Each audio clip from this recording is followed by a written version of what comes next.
this house of love. We seek the wisdom that tells us the truth, and we're assured. And we shine, yes, we shine,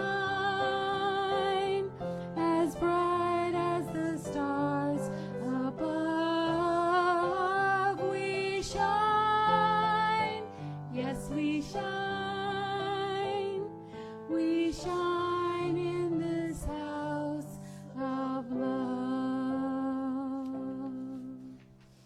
Woo! Woo-hoo!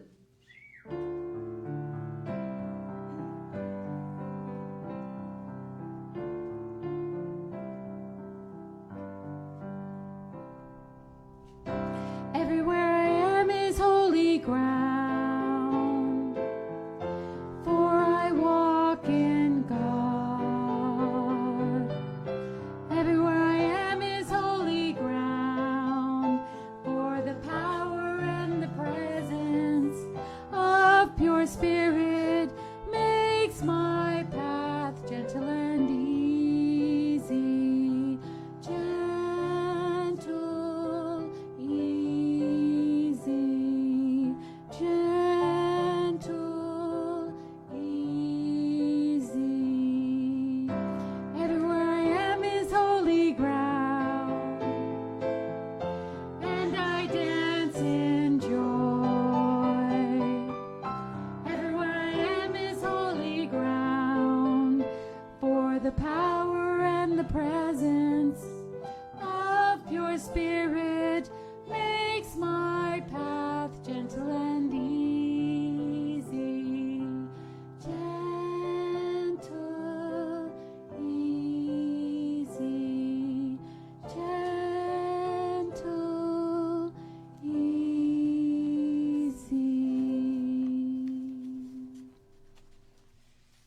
Good morning. My name is Judy Wolf, and I am a licensed practitioner here at the Alaska Center for Spiritual Living.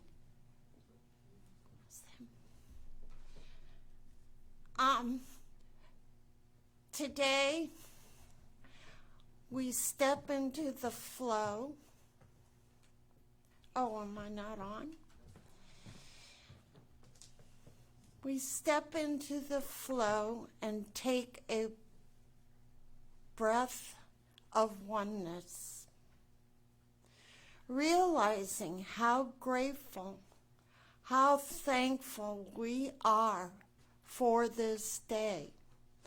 I am particularly excited about the fact that I am going to see a lot of you soon. I am grateful, as I know all of you are, for the message we are going to hear. I am grateful that I'm going to be able to take it away and share it. Thank you, God. And so it is. And so it is. Thank you, Judy. That was beautiful. Good morning, everyone. So, we are an interfaith gathering, a spiritual community that honors all teachings and all spiritual teachers. And so we're going to do this ceremony that celebrates this oneness of life, which also acknowledges that all people and all faiths come from the one universal presence, which we call spirit. And our candlelighter this morning is a special guest. Please clap from your homes for Judith Mack.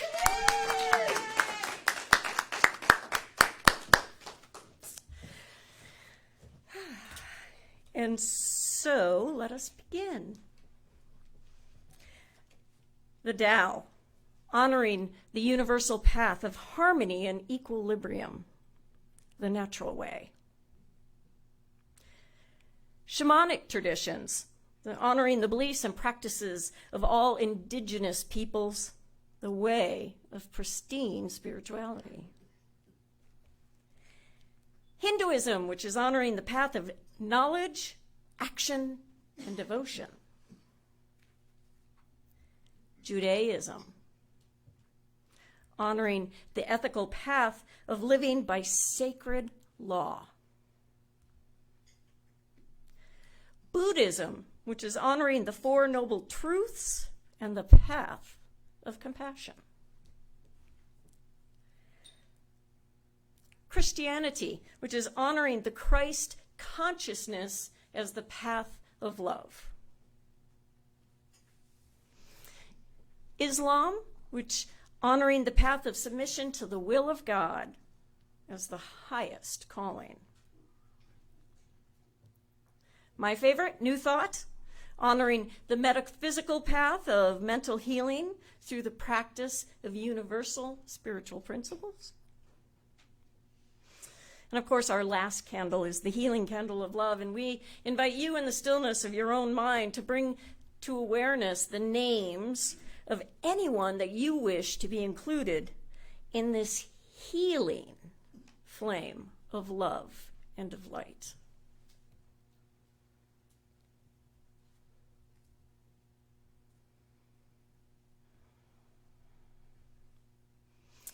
And now that our flames of faith are fully lit, we move forward into our celebration, realizing and reaffirming that all paths lead to God.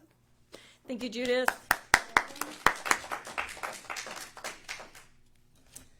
So, with gusto, let's do our purpose, vision, and mission statements. And I know Karen and Judy are going to help with the energy behind this. So our purpose and our reason for being: we awaken and inspire love and oneness. Now our vision, well, what do we want to create or become?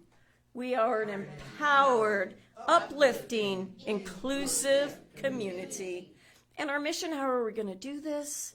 We teach spiritual transformation with grace and joy. Thank you. Our sacred reading this morning comes from Science of Mind magazine from August of 2017. It was written by Reverend Ron Fox. We all have fears. It's a normal part of life, but if we allow our fears to prevent us from living a full life, we lose out on much of the joy and excitement of living.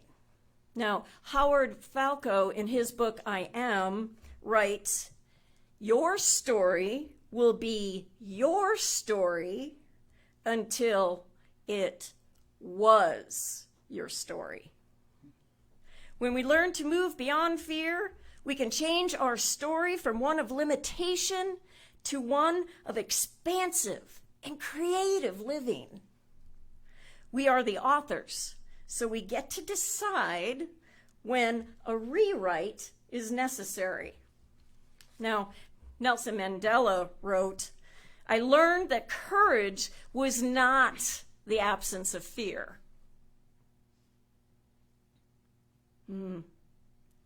but the triumph over it." The brave man is not he who does not feel afraid, but he who conquers the fear. How can we conquer fear? When we develop a spiritual practice, we learn to trust in spirit and develop a faith that allows us to put fear in our rear view mirror. Thank you. Back to music.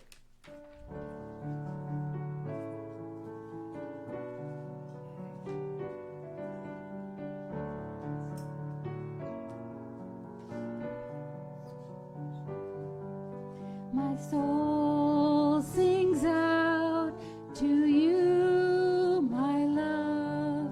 My soul sings out to you. My soul sings out to you, my love. My soul sings out to you. Oh Lord, my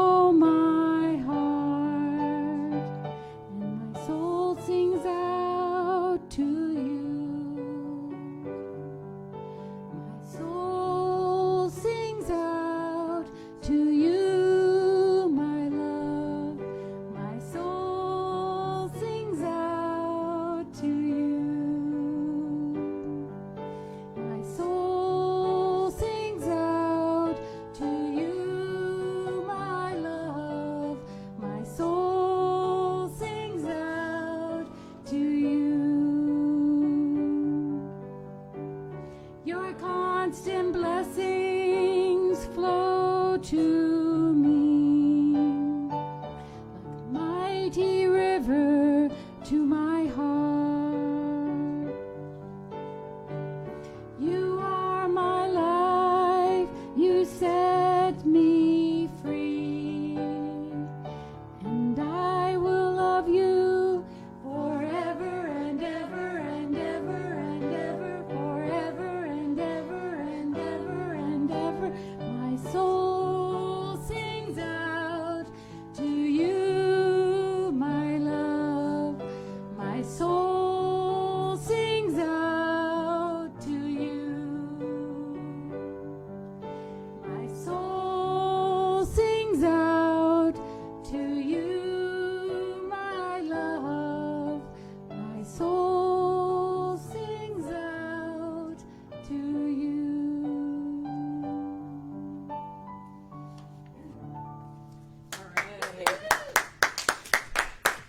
We got to give amazing kudos to Aaron and Karen. Jessica at the last minute couldn't come today, so I think we woke Karen up out of bed and said, guess what? So, and that's what I love about our center is that we show up. We show up for each other, and we celebrate that. So, on my drive to the church today, and this is a real story, there was one other car on the road who was in front of me, and I had a bumper sticker on the car. And the bumper sticker was a picture of a machine gun. And it said, "Pray for peace. I'll cover you." What? Yeah. Pray for peace, I'll cover you. So if there's anyone else out there who might be confused by the messages that we are getting these days, they seem to be mixed. Remember that we're here to pray with and for you. That 24 hours a day, 7 days a week, you can go to our website and click on the prayer request and send it off to us. And trust me, not only when you hit that send button does the universe instantly get your prayer, but then the practitioners will surround you in prayer for the week, just in case anyone besides me is a little confused with what's going on these days. So, all right, so guess what today is? Drive-by Sunday! That's right. It is Drive-by Sunday. We have absolutely gone bonkers not seeing everybody. So today, after this service, come to the center. Come join us in the parking lot. Maybe put some clothes on and then come join us in the parking lot. But even if you don't want to put clothes on, yeah, come on, join us. Now, we are going to be... Uh-oh. Not sure about that, Linda. Okay. That might be one of those mixed messages. Yeah, it's a mixed message, right? Let's all put clothes on. We are going to be wearing masks, and we are going to socially distance, but we're going to be outside, and we've got all sorts of amazing things. You can get a minute miracle, maybe from one of our brand new practitioners. There's going to be affirmations. You can sign up for classes. I understand Midnight is going to be giving out hugs. We have dog and cat treat bags to go, and there might even be a cup of coffee. So please come join us today. Let's all say hi and just get to be in each other's presence. I'm so excited for this. Now we have classes that are starting this coming Thursday. We're starting Foundations class. Now, the class costs $200, but we're in extraordinary times. And so what I want to offer is, if you've already taken the class, audit the class. Come join us and just audit it. The price will be $50 to audit it. But come, let's do this Zoom connection. I've been learning all sorts of fun things of how we can really connect while we do this class. So please come and sign up for it today. October, you're going to see 2 other classes starting. One is called Spiritual Principles and Practices, and this will be the first time we've offered this class. And Tony Shannon will be leading that class. And then we're also going to be doing a prosperity class called the 4 Principles of Prosperity, and that will be Judy Wolf and myself will be teaching that class. So there's lots of ways to connect. Please, please, please join us in one of these classes. And I think that's about it. So this is the part where Claire was supposed to call out. Who is speaking next week? Who's speaking next week? Oh my God.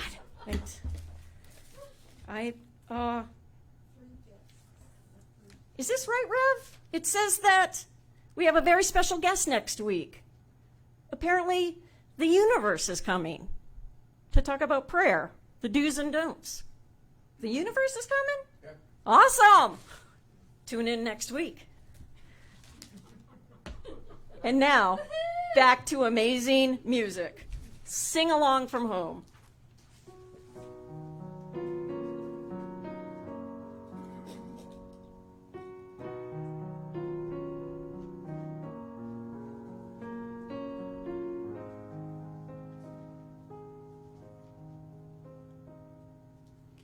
I will make a quiet place within my heart, and I will wait upon the Lord, wait upon the Lord.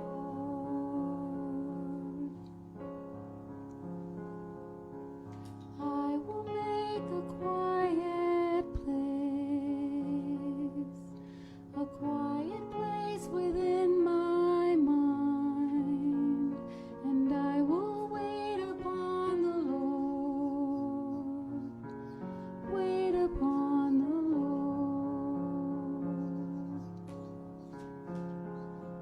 Be still, my soul, be still, be still, my soul, be still. Be still and know.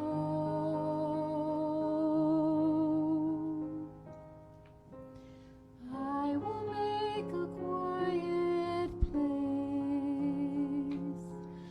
quiet place within my life, and I will wait upon the Lord, wait upon the Lord.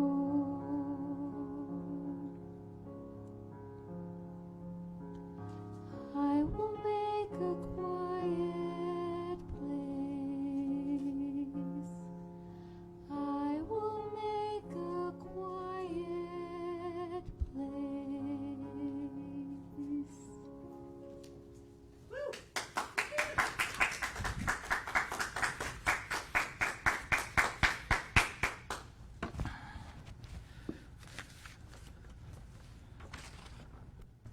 Did you know that there is a happiness museum?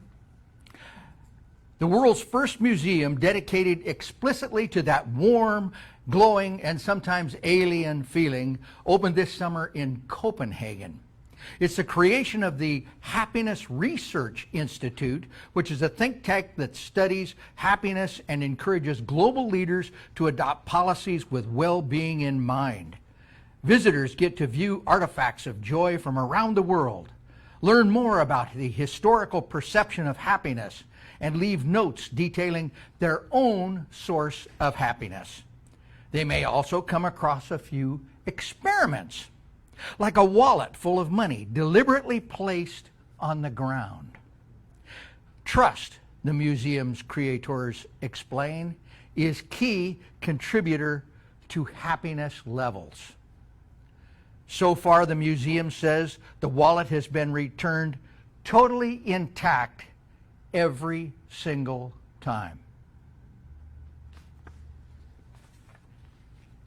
Trust is key to happiness. Now, if we were to look up faith in the dictionary, there's a lot of different definitions of faith, but the most common synonym for faith is trust. So I wonder if there's some connection between trust and happiness. Well, good morning. Welcome to the Alaska Center for Spiritual Living. Thank you all for welcoming us into your home. And by us, I mean all of us here in our center. 10 of us here today, 9 of us, I think. The production team that it takes to put this on, I just want to salute each and every one of you here today. It seems like each week we get a new little curveball. We have something that didn't go quite the way it was supposed to, and what a fluid group we have to step in and make things work. So I just want to acknowledge those, and particularly I want to thank Aaron. Aaron, you're awesome. And Karen and Aaron. Karen, thank you so much for coming in and stepping up and helping us. You're a gift. Thank you so very, very much. The title of my talk today, I know it was put out at one thing, but I changed it last night about 11. And the new title today is The Contagion of Fear. And I'm going to talk about 2 major things. First of all, fear is contagious. And then secondly, I'm going to talk about the anatomy of fear. But first of all, fear is contagious. In 1951, Ernest Holmes gave a radio broadcast in his regular weekly radio program, and he talked about a man by the name of John Jones, who was a happy guy. He was successful, walked with a whistle and a happiness to his step, successful, good guy. And one day he got on a streetcar, and he ended up sitting next to a gentleman who was very morose. He was very sad. He was down. He grumbled, just really anxiety-filled and whatnot. And they rode together for some amount of time. And finally, when John Jones got off the streetcar, he too was filled with anxiety and fear. Now, Holmes, in this radio broadcast, goes on to intimate and insinuate that there is that fear can be spread almost like a germ. And he talked about how this fear can be spread. It was some 8 years later when we discovered things called pheromones, and which is, a pheromone is defined as a chemical that is released, it's excreted, or which triggers a social response in members of the same species. Holmes predated that with his idea of a germ, but he was exactly right on.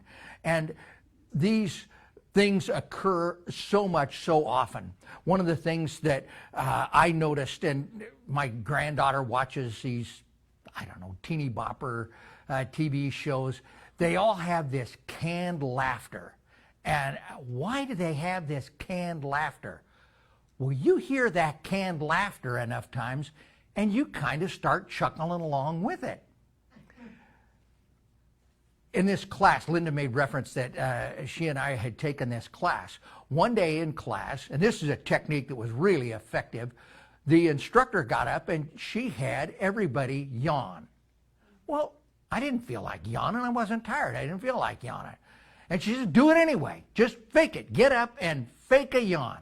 And so here we are, 49 people. You look at 49 people on the Hollywood Square screen, and everybody's trying to fake a yawn. Well, you know what? Pretty soon, I found myself yawning. I didn't have to fake it. It's contagious. There's an experiment that's been done, and it's been replicated. This is, scientifically evaluated. It's absolute fact. I warn everybody, it gets a little graphic, but you can handle it. We have adults here. But they took a group of people and they took them skydiving for the very first time. And prior to their jump, they sampled their sweat. Now, I didn't get into the details of how they collected people's sweat from the plane. Probably had that guy with a long Q-tip, I don't know. But somehow they collected people's sweat from prior to their first skydive adventure. And then they took the same group of people and they put them on a treadmill and they ran on a treadmill until they started sweating. And then they collected their sweat there. And then they had another totally different group of people, and they subjected them, first of all, to the sweat from the treadmill. Very little different. I imagine a few noses went up, but there were no great physiological changes. But then they subjected them to the sweat from the first ever skydive. And what they noticed in the subjects was elevated heart rate, all kinds of physical symptoms copying the fight or flight response from the sweat from people that were about ready to jump. So there is this whole thing of pheromones, and it absolutely affects us on a physical level. So we can guess that this, and we can deduce that fear is indeed contagious, that it spreads from person to person. So my second point, the second thing I'm going to talk about is the anatomy of fear. And in order for us to understand fear, to understand what fear is all about, we have to come to the understanding and the realization that our fear comes from within. You can run, but you cannot hide from your fears. But when we can recognize our fears, then we can deal with them. Now, I have two big fears, and frankly, at stage in my life, I really have no desire to get over them. One of them is a fear of heights. This stage is about 3 inches, and that's about as far off the ground as I like to be. Any further than about a normal stair step, and I start getting nervous, and I don't care. When it comes time to put the Christmas lights on the house, each year I figure I'm just going to make it one more year until the grandkids are big enough, and then I'm sending them up. But it's an irrational fear, and it entirely comes from within me. I am safe on that ladder. I am not going to fall down. It is perfectly safe, but it is within me. The fear is within me. My second fear is rats.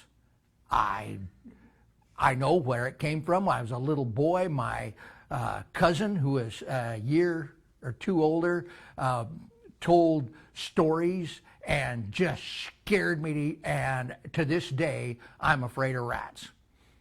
And once again, I think maybe a little healthy fear of rats is okay. I'm not sure. But there are many, many, many, many other fears. A friend of mine is deathly afraid of spiders. Many people have many different kinds of fears, but the thing that we need to understand is that all of these fears come from within. Now, a little bit of fear can be good. We talk about the saber-toothed tiger that's about ready to get you.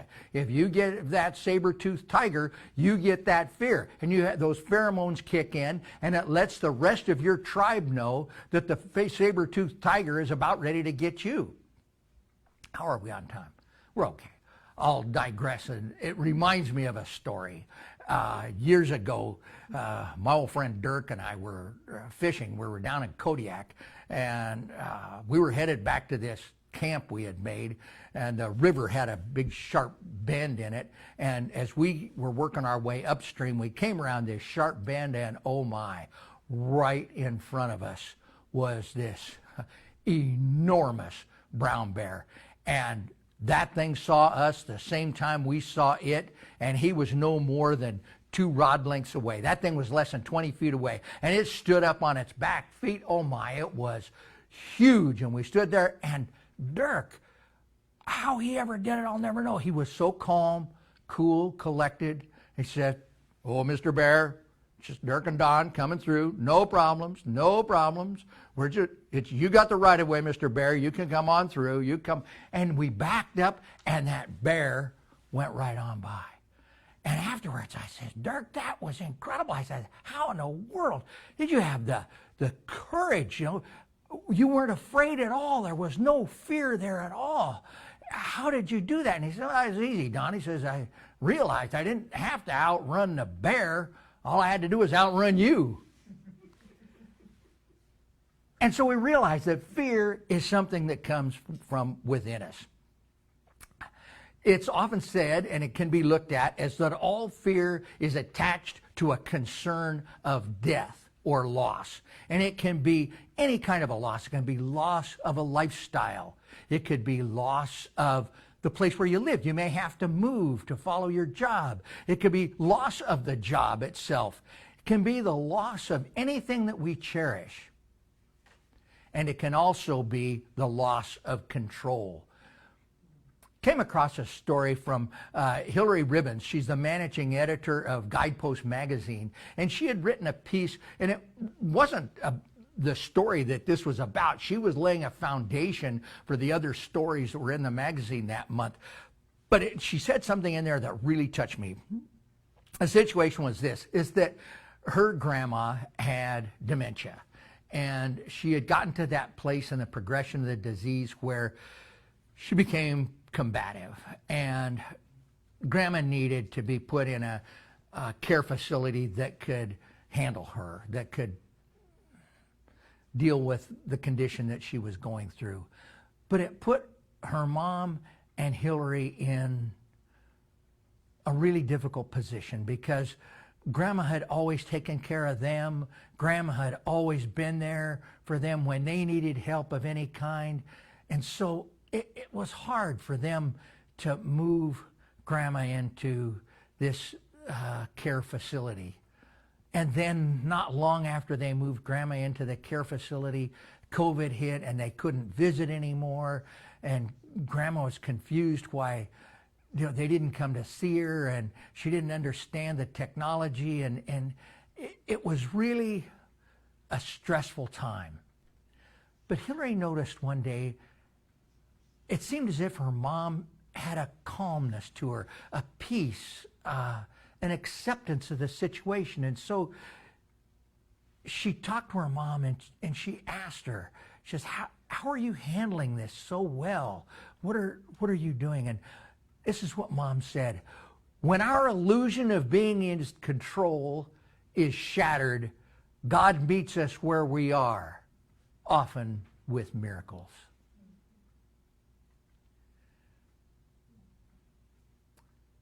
Another story that I came across, a lady by the name of Rhea Sampson lived in the Bay Area, and she had moved to a different part of the Bay Area, but her dentist was still back in the other part where she lived before. It was a pretty good drive for her to get there, and she was a lady that liked control. She liked order. She liked everything in its place where it was supposed to be, and she liked doing that and having everything all organized and under control and everything. And the dentist called and they had to change her time, and one thing led to another, and that got her schedule, messed up and whatnot. But she went over and she got to her dentist, and she finished with that dentist appointment, and she was somewhat frustrated because and she was done earlier than she thought she'd be. So she actually had some time, and she thought, rather than worry about this, I'm just going to let it go. I've got a little bit of time here. I'm going to go to this park. It's a beautiful little park. I used to enjoy it so much when I lived over on this side of town. I'm just going to go to that park and go for a walk. And she went, and it was just a beautiful day. And it was like she was the only person in this beautiful park with beautiful flowers and everything. And she walked and she came around a corner, and oh my goodness, there was two men beating up another guy. She thought it was probably a robbery in progress. She didn't know, but these two guys are just beating the stuffing out of this third man, and she didn't know what to do. She didn't have her cell phone. She didn't know, but she remembered she'd seen one of those emergency phones on a box not far away, and she ran over there and she quick made a call. And it turned out that the police station was just across the street, and the police were there just really, really fast. The police got there so fast, in fact, that the two men were still beating the other guy up, and they were able to stop it, and she was able to do that. But all of this came to be because her dental appointment was changed. She was opened up to that. She was opened up to do something. She found herself in the right place at the right time in order to save a guy. So when we can give up that need for control for everything we do, sometimes that divine current, our speaker next week, steps up and helps us along and shows us that what we can do. Ernest Holmes once wrote, I cannot help but believe that the divine mind, which is certainly present everywhere, is free from all fear. There is nothing for God to be afraid of. And if we can tune into the thoughts of others and they can affect us, why shouldn't we learn to tune in to the mind of God, which is free from all fear and doubt? Fear can be our greatest teacher if we allow it to be. But we have to listen to our fear. Listen to your fear. Don't debate with it. Don't try to defeat it. Listen to it and learn from it. Recognize it and know when it is there.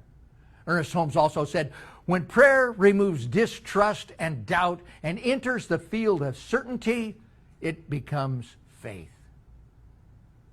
So what I want to leave you with today, the takeaway for today, is that we can take our power back. We can face fear and understand it, and we can transcend it. I'll leave you with another Ernest Holmes quote.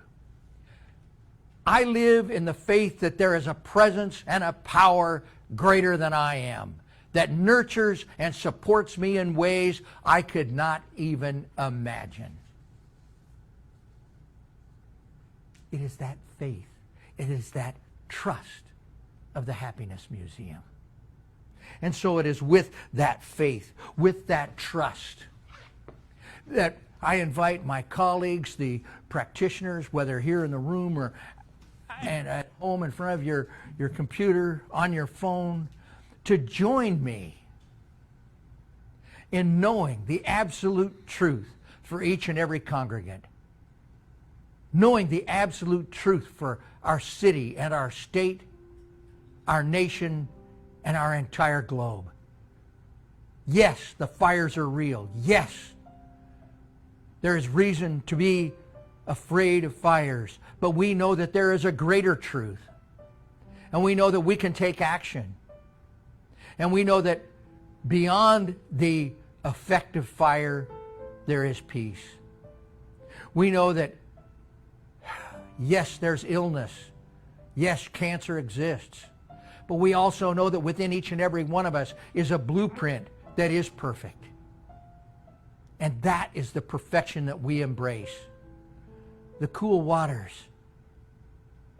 the freedom from dis-ease. We know that there may be the appearance of lack and limitation. So many people have lost their jobs. So many people have lost so many things. And yet we still live in an abundant universe, a universe that is so vast, it is so magnificent, and it is continually providing for each and every one of us. And even though in this time we may be physically separated from one another, we may be wearing masks, we may be 10-foot spacings, but we are still, each and every one of us, beloved children of God. And as such, we are beings of God. We are beings of love, and that love conquers everything. It conquers the distance between us, whether real and physical or imagined. That love, the love of God, is greater than any situation.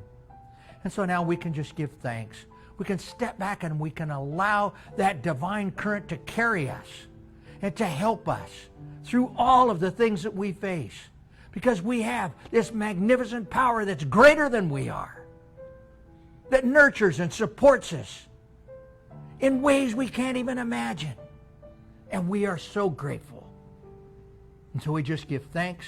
Now we step back, and with love in our hearts, we let it go, we let it be. And so it is.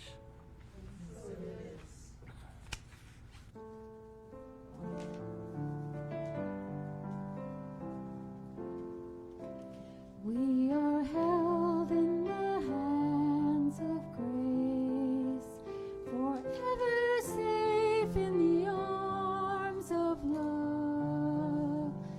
Like a child receives protection from a mother's warm embrace, we are held in the hands of grace.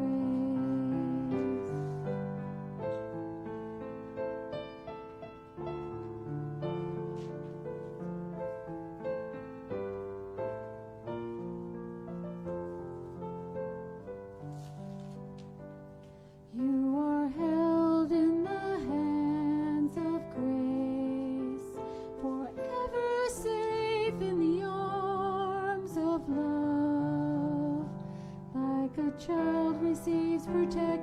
run from a mother's warm embrace.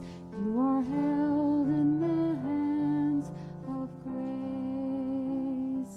You are held in the hands of grace.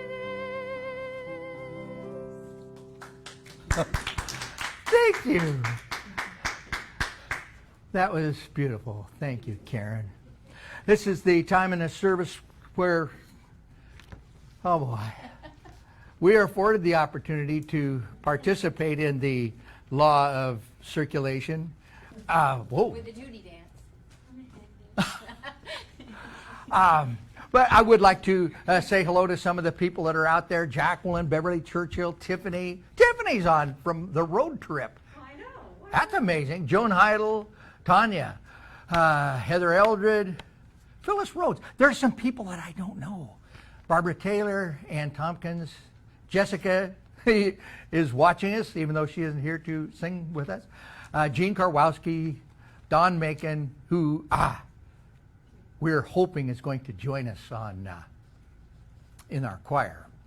Michelle Moore-Jones, Michelle Kuntz, Lennon Marion, Michelle Scammon, Nanetta, Cindy Hensley, Luann Pogue, Cynthia George, all kinds of people.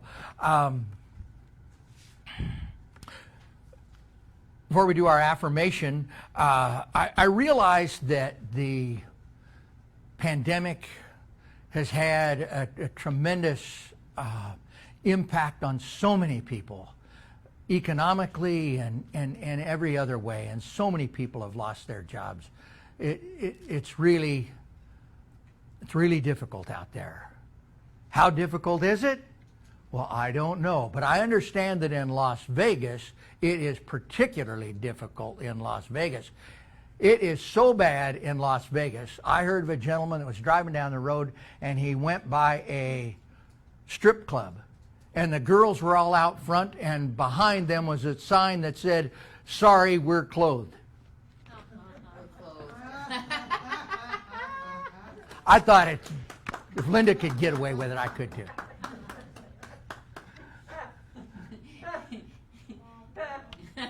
And now my basket person has left, and I don't have the basket. It's coming. I'm trying to do a couple of jobs today. Oh, yeah, you've got multiple. Judy's multitasking.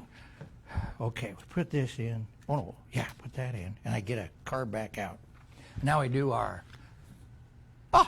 Today I am choosing serenity. So join me in our affirmation. Divine love through me blesses and multiplies all that I have, all that I give, and all that I receive. Thank you, God, and so it is.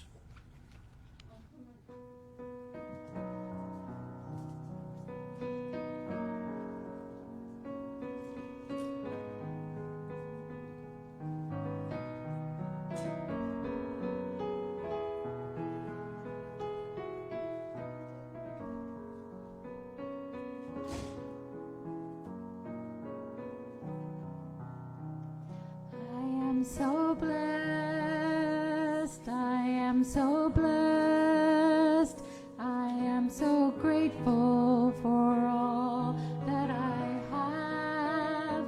I am so blessed, I am so blessed, I am so grateful, I am so blessed. So blessed. I am so blessed, I am so grateful for all that I have. I am so blessed, I am so blessed, I am so grateful, I am so blessed. Well, awesome. Okay, so I see people are already arriving. Yay! If you're still listening to this, run to your car. Excited to see everyone today. So, in closing, why run from our fears? Acknowledge them. Don't sweat releasing what doesn't serve you. For God meets us where we are when we let go of control. Let's create our own personal happiness museum with a wallet full of trust and faith, because we are in the right place and time. Please help me anchor this by saying, and so it is. And so happy Claire's up here with us today. I shine. I shine. We dance. We dance. Heart sing. Heart sing. When given a chance. When given a chance, Spirit loves to dance. Spirit loves to dance. Spirit loves to dance. Spirit loves to dance. Spirit loves to dance. Spirit loves to dance. Spirit loves to dance. Spirit loves to dance. Our affirmation today: I recognize my fears. I recognize my fears. I face my fear. I face my fears. I have faith. I have faith. And so it is. And so it is.